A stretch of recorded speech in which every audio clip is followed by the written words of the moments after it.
Hello, my name is Ken Kramer, and I'm an interviewer for the Public Library of Cincinnati and Hamilton County. And today I have the pleasure of interviewing Sue Ransohoff, this day being December the 12th, 2006, and we are at the main library. Our camera operator today is Dennis Daly. And what a pleasure it is to welcome you here and have the opportunity to hear your story. Thank you, Ken. I guess I'd like you to start wherever you feel is appropriate to lead into your experience in the military. Okay, well, I grew up in Baltimore, and rather as a surprise, I served for about 2.5 years in the Women's Division of the Royal Canadian Air Force. And the reason for that is my first husband was a Canadian. I met him on my 16th birthday at a dance in Baltimore, and we wound up going to colleges near one another, Smith and Yale respectively. And just around the beginning of the war, after he was in the Air Force, we got married, and then he went overseas. How old were you when you got married? 21. Okay. He flew some 27 or 28 missions over Germany, and ultimately, although he had completed his tour of duty of missions, he was killed in an accident of which I know very little, but he was training new crews. It struck me as ironic that he was a veteran at age 23.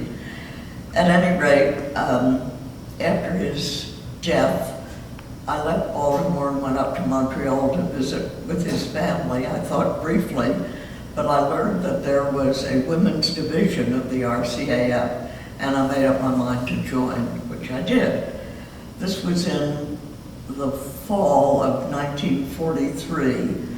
I went crossing the border. I think I told a few lies about why I was going up to Canada. Usually you just said you were going for a visit with family or friends or something like that, but I was there to stay.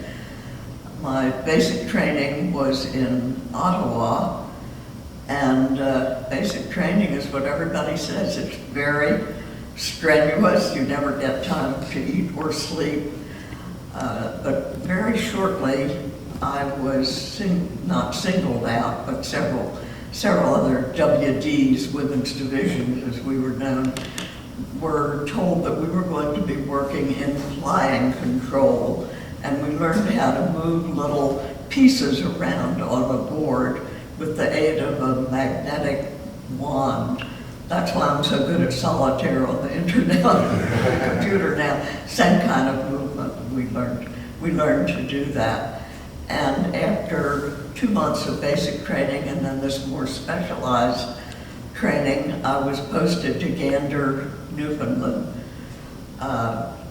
We left Montreal, Ottawa, Montreal, Halifax, and got on a ship that took us to St. John's, Newfoundland.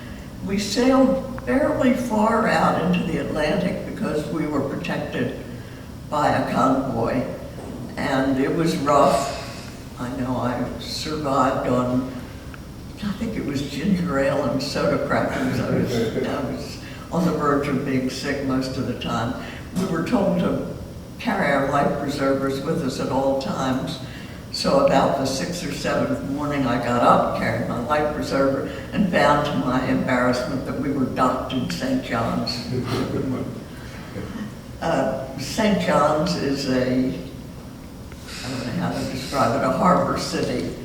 It was kind of rough and salty. It smelled salty. The food tasted salty. And we were there for just a short time, and the newspaper, is this picking up my hearing aid? No. Does? No. Oh, okay. We were there just a short time. The newspaper announced, instead of the weather, announced the Newfoundland Express is expected to come into the station at 2:31 this afternoon. which gives you an idea that it was generally pretty unpredictable. And we got on this train, which was otherwise called the Newfie Distress, and trundled along through Newfoundland till we got to Gander. Gander, as you may know, is kind of hacked out of the brush. It's hardly a city or a town or a village. It was a station, a military station. It included the RCAF, it included RAF Ferry Command. Across the runways there was a U.S. Air Force unit, and also it was a station where the Trans-Canada Airlines, that's the commercial airlines, now has a different name, lasted. So there were all kinds of planes flying in and out.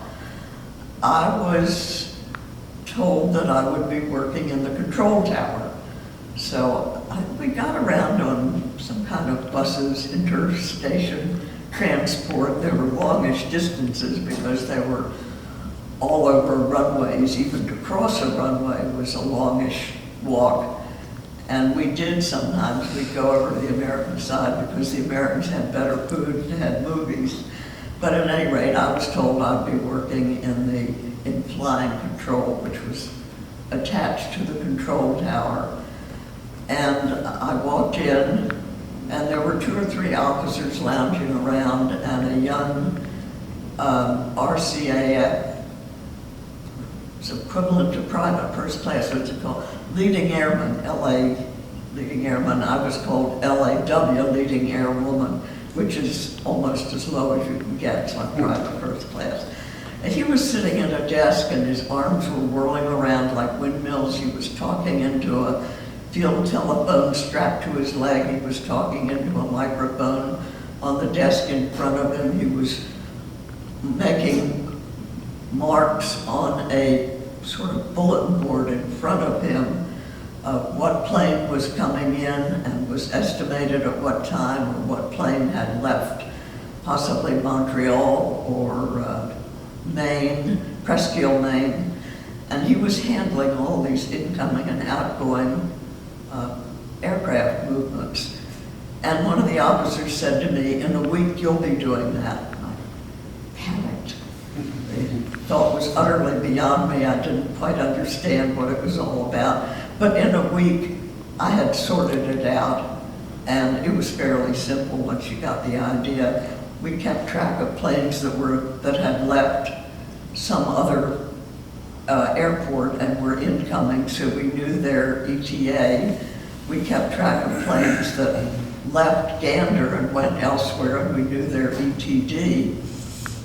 Parenthetically, Gander was there because planes then did not have the fuel capacity to fly from Montreal or from Presqu'île, Maine overseas. They had to stop for refueling, and Gander was the place they stopped. So I did get the hang of it and found it really exciting, rewarding. Sounds like a busy place, though. It was very, well, it was either not busy at all, depending on the weather, when nothing would happen, and the saying was that even the ducks are grounded. But when the weather opened up, planes would come in one after the other, after the other, after the other, from Dorval, which is Montreal Airport, or Presqu'île, Maine, and land. The runways in the winter, and this was beginning to get winter, there were huge walls of snow on either side that the snow blowers had pushed aside. So it was cold. The snow didn't get dirty. It was beautifully white and clean. It was a very dramatic sight to see the planes coming in, one by one, land, pull over to the side. The next one would come in, and we'd log them all in. And then the next night, because they flew overnight, they would line up and take off one after the other into the night. It was beautiful, and it was challenging to keep track of them, but I got good at it. You did that all without computers back then? No computers then, no computers. I don't think I quite remember all the technology that went into it, but there was a machine with printouts chattering away in one corner. I think they were saying aircraft such and such with a number, is estimated to arrive at a certain time, we pull that out, keep an eye on what the estimated time of arrival was so that we could worry if it didn't get in on time. There was one time when a very high-ranking officer, I guess an air marshal, was coming in from the lower part of the world, probably from Ottawa, and everybody was very anxious about him. You want to treat the higher-ranking people right, and the questions went to the pilot of the plane flying. What time did the air marshal take off? Has he had breakfast yet? Will he want something to eat when he gets there? Finally, the irritated pilot said, "Do you want me to ask him if he's been to the job this morning?" So the air marshal landed and everything went well.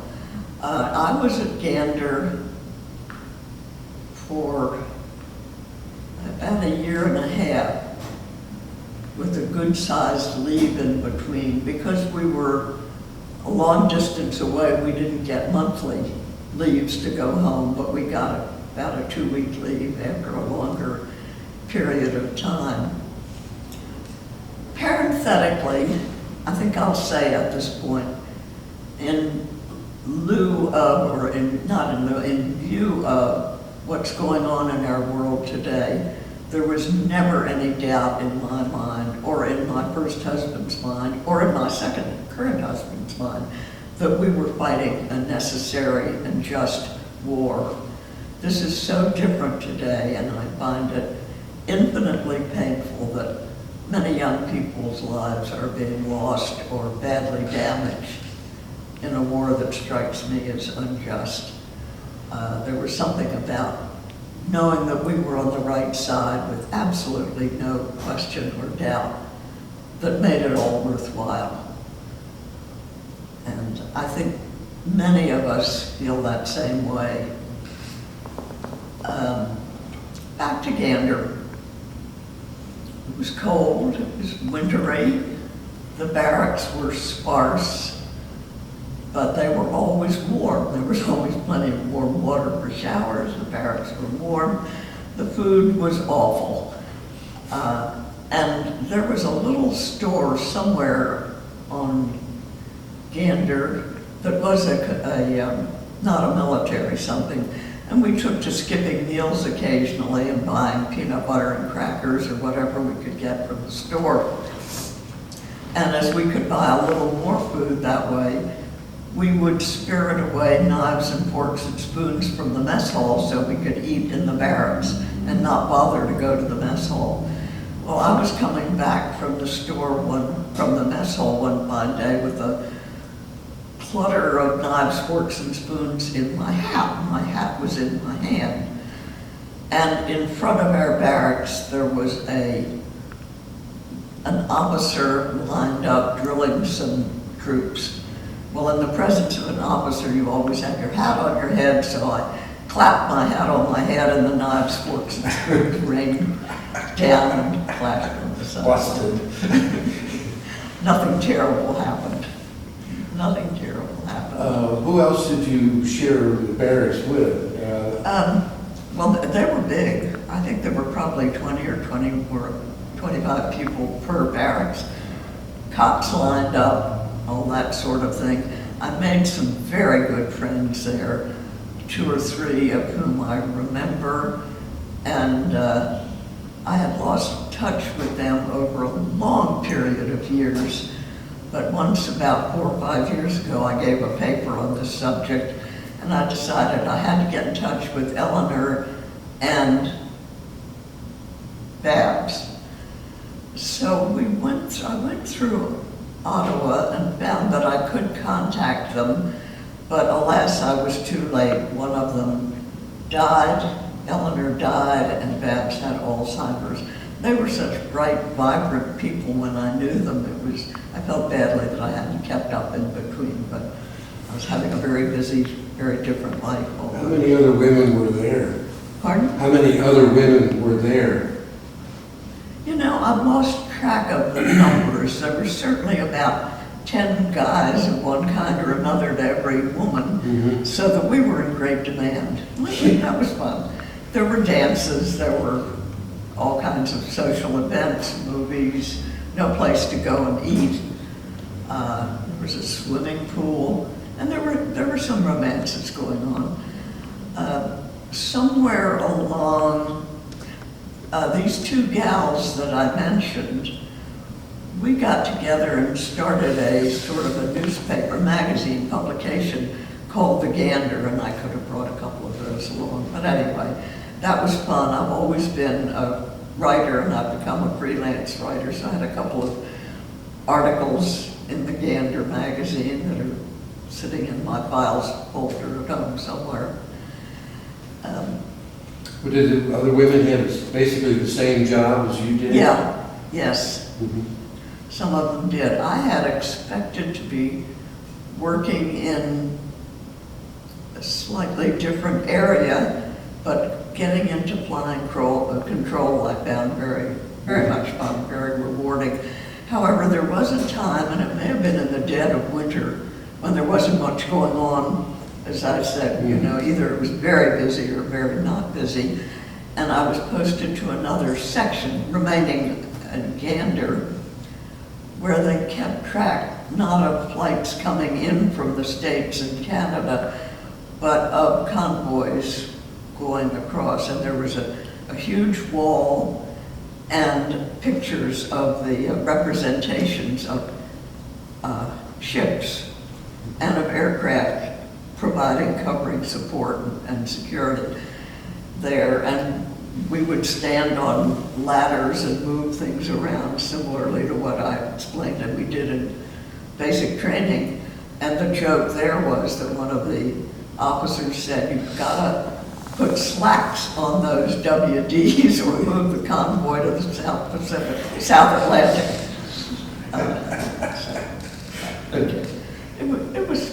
It was a fun time. I was, you know, often still grieving for Michael, but I had a good time. It was my adventure. I was brought up in a very protected atmosphere at private school. Just everything was overly comfortable. I was what would be known as a Jap. I don't know if you know what that means. Jap, Jewish American princess. And I didn't really like that particularly. I thought there was more to life than that. And being in the RCAF certainly gave me an opportunity to lead a very different life, to have an adventure up on the top of the world, as some of us called it. But you had other names for it too. Yeah, there were many other names. There was a language, as you probably can guess, developed around it. People who weren't very swift were called gongless, and I can't remember some of the other. They may come to you a little later on. Or the phrase "you've had it" means you might as well have had it because you aren't going to get it when things go wrong. At any rate, I finally got a long leave. I think it was about a year after I'd entered the service. I flew home to Baltimore, spent some time there, and then took part of the leave to come out here to Cincinnati, where I had visited before. And by chance, fate, what you will, Jerry Ransohoff was there on leave, and he had been serving in the Aleutians. So we had dated as teenagers and sort of lost track of one another. There was no email then, and a long-distance phone call was simply not done. He said, "I stopped writing." I said, "He stopped writing." And we'll never know. But at any rate, we reconnected out here there were many parties going on for people who were home on leave. We reconnected at a party and started talking about what was like in the military in the Aleutians or in Newfoundland. There were many similarities, you know, the boredom, the bad food, the isolation, all that, and the feeling, nevertheless, of an adventure and of taking part in a historic historic era. So Jerry and I talked about all those things, and we listened to the civilians complaining about their red stamps and their gas stamps and their food stamps, and we thought, tough. At any rate, I sort of got proposed to, and he went back to the Aleutians and I went back to Gander, and the months passed and we corresponded like mad. This is probably going to wind up fairly quickly because the war wound down. I was posted, Gander closed down and we were all posted away, and I was posted to a little place in New Brunswick called Skudouc, S-C-O-U-D-O-U-C, which I think is translated as burned over place in the bush. Say that again. Skudouc, New Brunswick. Translated as what?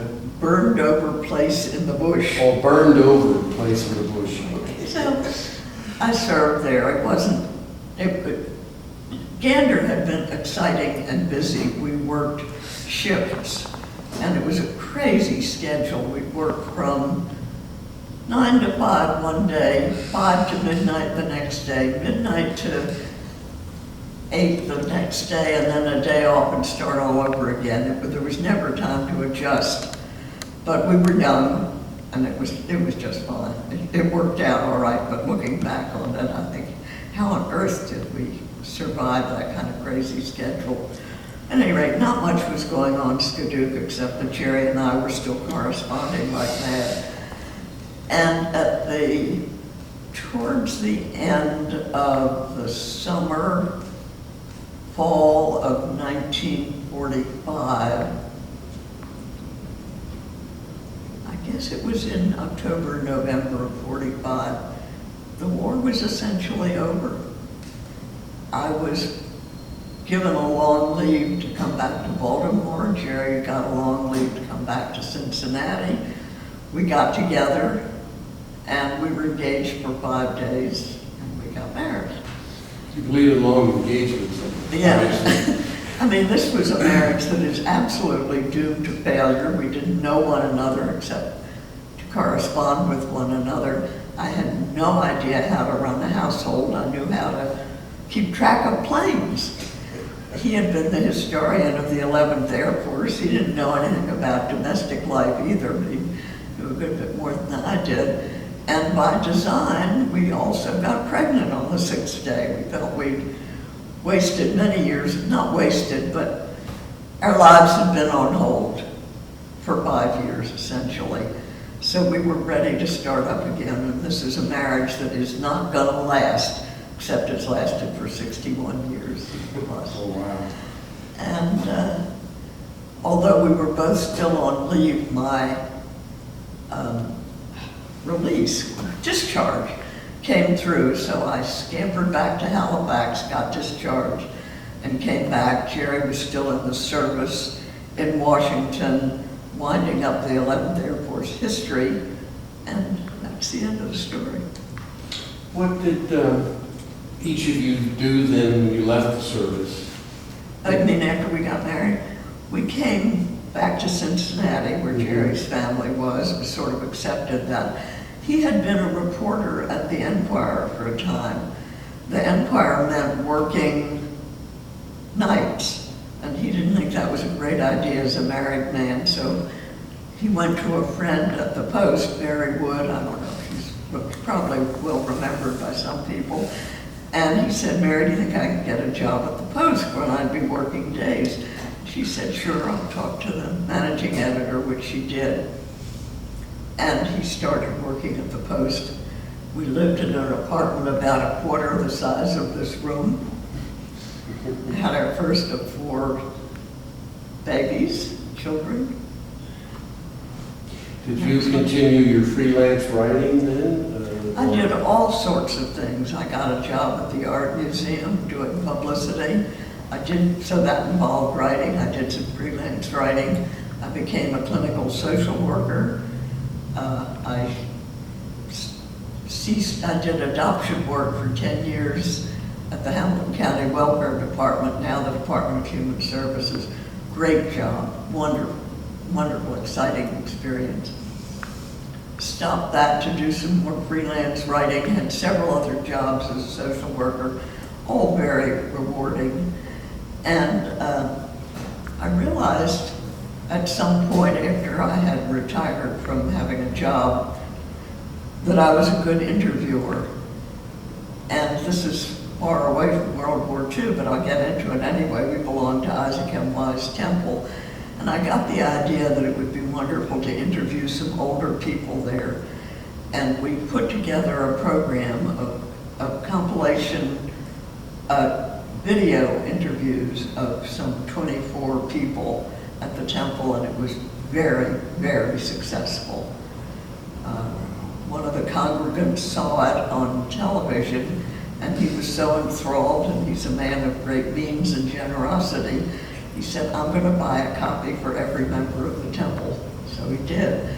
That's called Wise Words, and maybe there ought to be a copy of it here somewhere. At any rate, it's in our archives at the temple, and I've picked up on that ability to interview people on their life histories. So I do that now as a little business and enjoy it a great deal. Business? Yeah. Good. And here we are in our late 80s, surviving. The war was always a watershed time in our lives. Of course, you move on and 60 plus years have passed, so we don't always think of it. But there was before the war and after the war, and that was true for both of us. And I'm glad that some of our experiences are being recorded and kept here. I know you gave some perspective of the attitude or the feelings of people in World War II versus now. Mm-hmm. You know, Mm-hmm. is there anything else looking back that you'd like to put in perspective? I can elaborate on that a little bit. I was born in 1919, so growing up I heard a lot about World War I from my parents and the other older generation. And as many people did, there were a lot of horrors in World War I. It may have been a justified war, but there were a lot of things about it that were awful. And I was a pacifist, as most of us were, on into high school and into college. And then we began to realize the gathering menace and horror of the Nazi Party and of Hitler, and really did a 180 turn in our thinking about, is it important to go to war? Is it sometimes necessary? Is it sometimes right?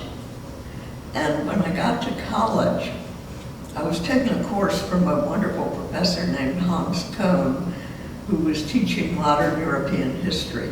And it got to be less history and more current events, because he too could see what was going on.